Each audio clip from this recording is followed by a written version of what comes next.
আসসালামু আলাইকুম। রাস্তায় ম্যানহোল খোলা থাকে অথবা ম্যানহোলের ঢাকনা ঢিলে হয়ে গিয়েছে, এরকম ম্যানহোলের সংখ্যা কিন্তু রাজধানীতে অসংখ্য।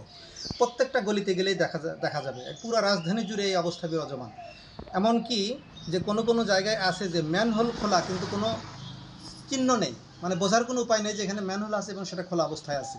যে কোনো মুহূর্তে শিশু বাচ্চা সহ বড় মানুষও কিন্তু পড়ে যেতে পারে, এবং একবার যদি কেউ পড়ে যায় একবারে খবরের অন্তরাল হয়ে যাবে, তাকে খুঁজে পাওয়ার কোনোভাবেই সম্ভব হবে না কারো, এবং কেউ জানবেও না যে আসলে এই লোকটার কী হয়েছে। এই জন্য কর্তৃপক্ষের দৃষ্টি আকর্ষণ করছি। আমি এর আগেও বলেছিলাম, একবার মোহাম্মদপুরে বসিলায় এরকম একটা ম্যানহোলকে সামনে রেখে আমি বলেছিলাম। এখন যেহেতু সব জায়গায় একই দৃশ্য, এই জন্য প্রত্যেকটা জায়গায় খোঁজ খবর নিয়ে সিটি কর্পোরেশনের উদ্যোগ নেওয়া উচিত যে যেখানে ম্যানহোল খোলা আছে অথবা ম্যানহোল ঢাকনা ঢিলে হয়ে গিয়েছে সব জায়গাতেই যেন অচিরেই খুব দ্রুত ব্যবস্থা নিয়ে ম্যানহোলের ঢাকনাগুলো ঠিক করা হয়, না হলে যে কোনো সময় কিন্তু বড় ধরনের দুর্ঘটনা ঘটে যেতে পারে।